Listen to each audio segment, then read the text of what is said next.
We're going to have a conversation about what is a rolling recession. We're going to talk about Biden's proposal for $5K tax credit.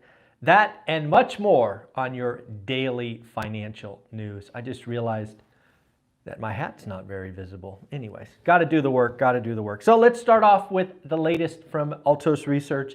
They do a great job of reporting housing information weekly. If you want to give them a follow on Twitter or X, it is highly recommended.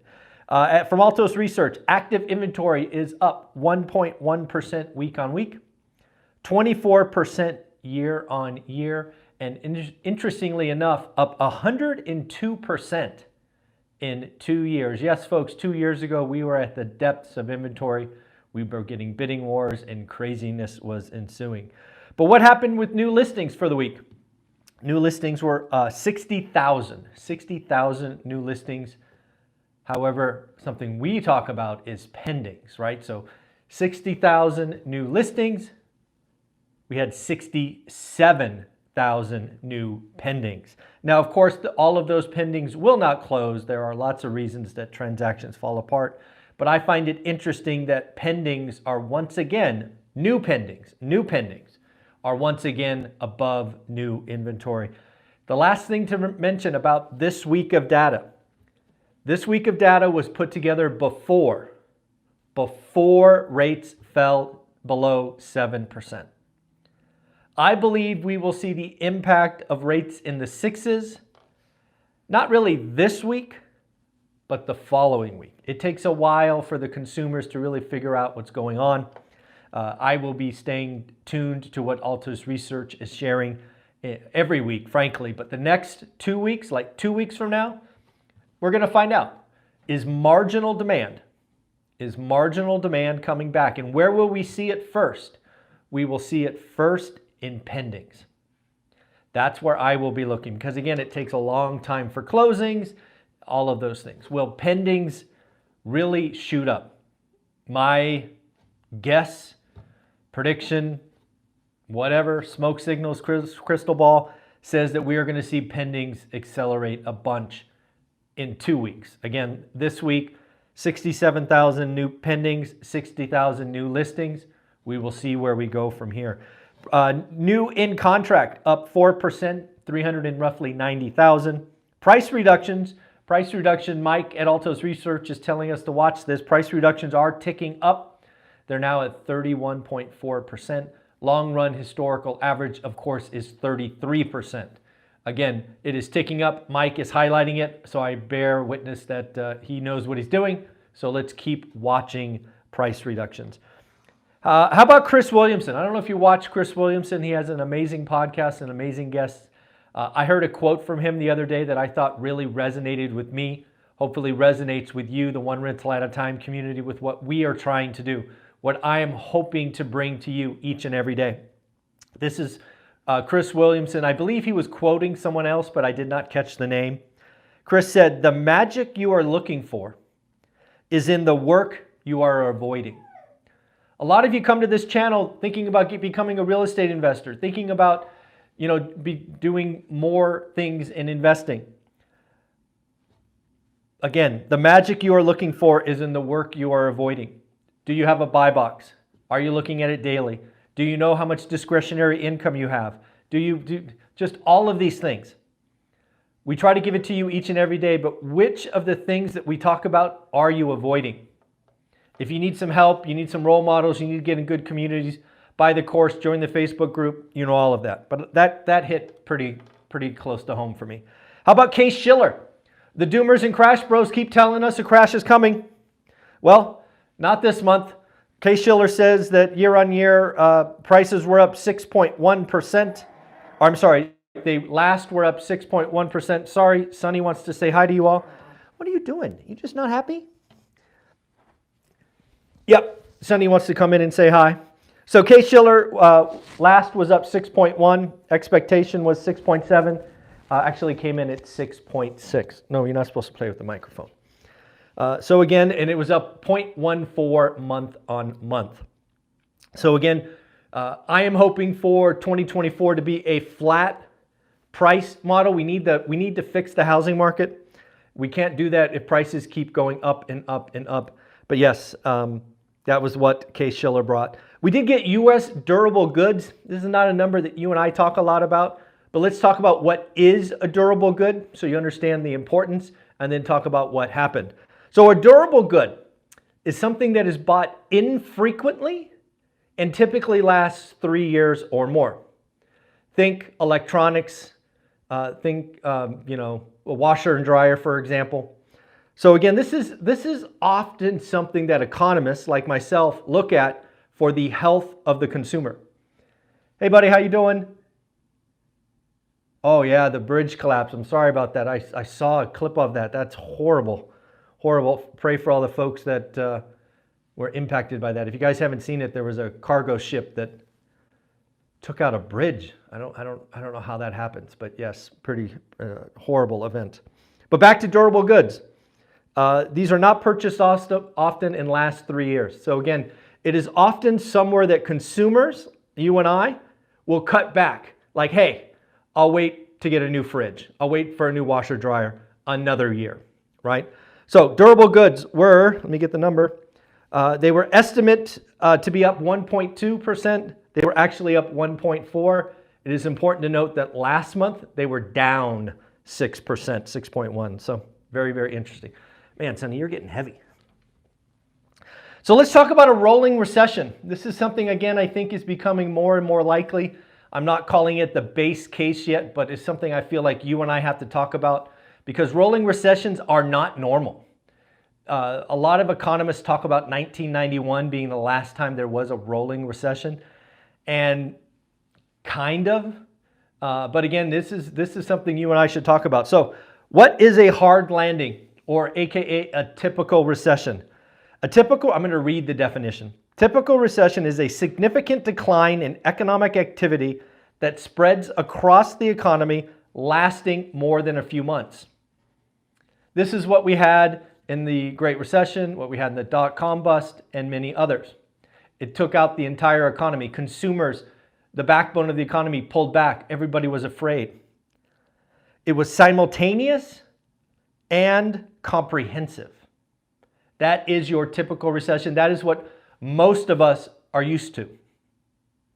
Now, a rolling recession. A rolling recession is more staggered.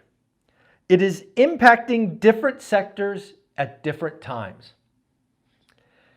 And I don't know about you, but when you see what's happening, certainly in our industry of housing, it certainly feels like it was in a depression.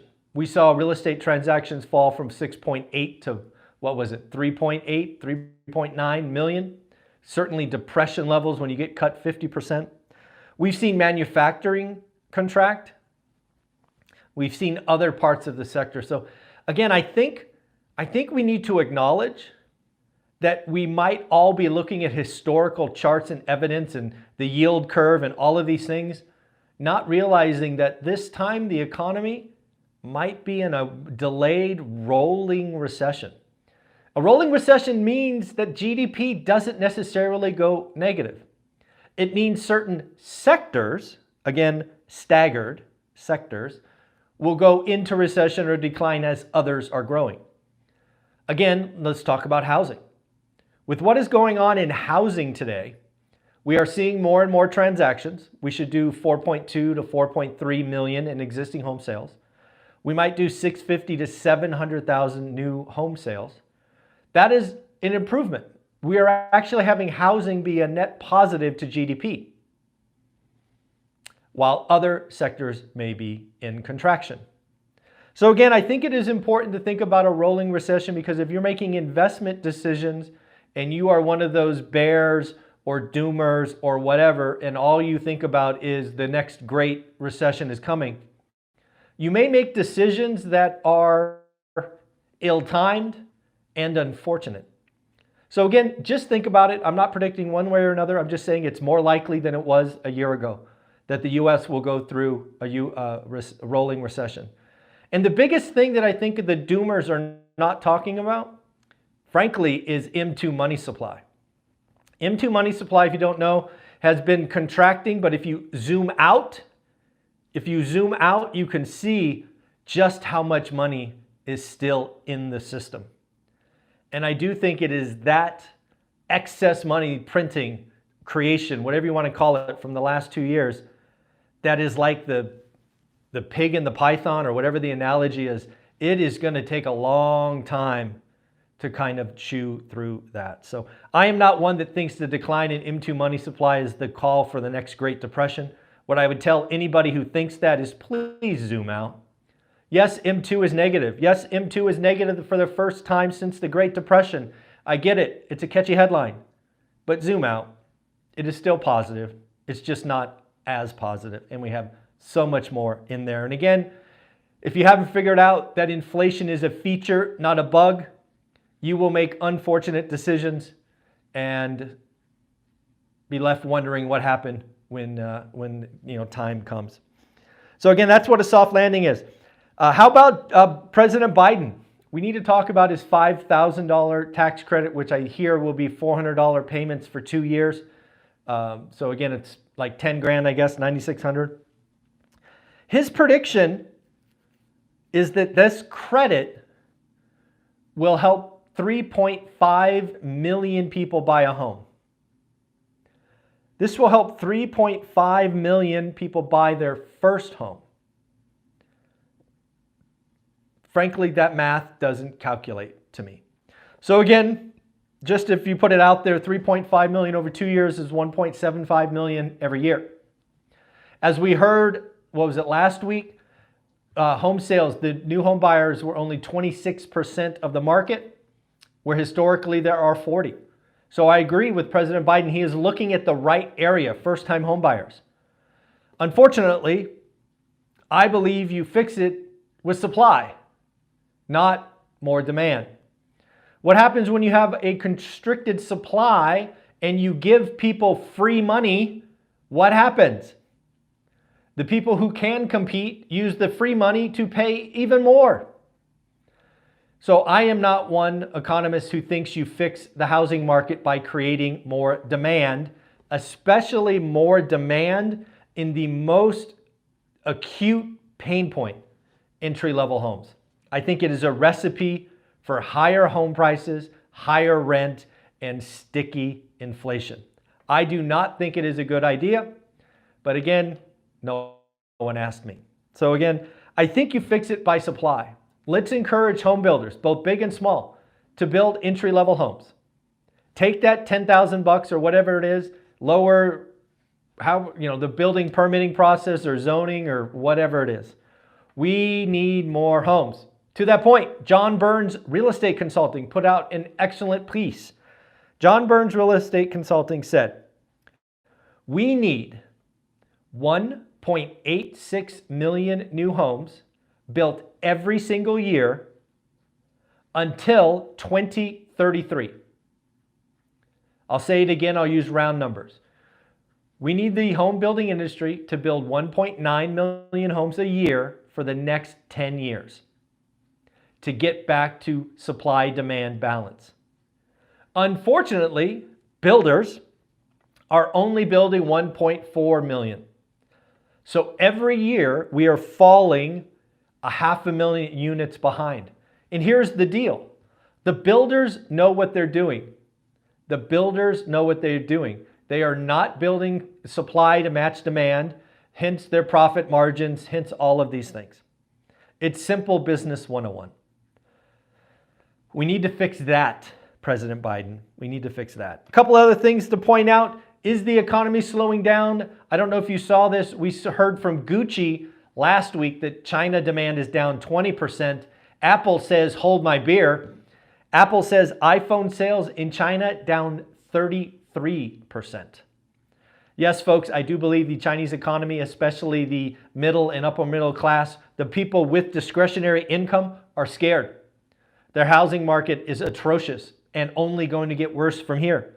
So they are being conservative. They are pulling back. If you want to see how a recession occurs, get the upper class and middle class to not buy their iPhones, not buy their Guccis. You are seeing the consumer pull back. Again, remember, in the United States, the top 20% account for 50% of discretionary spending. If the top 20% pull back like it appears in China, bad things will happen. Then last thing to talk about, UPS CEO just this morning says that it appears that the small package industry is poised to return to growth in 2024. Apparently in 2023, you and I were traveling. We were not buying and shipping cardboard boxes. According to the UPS CEO, that is now turning around.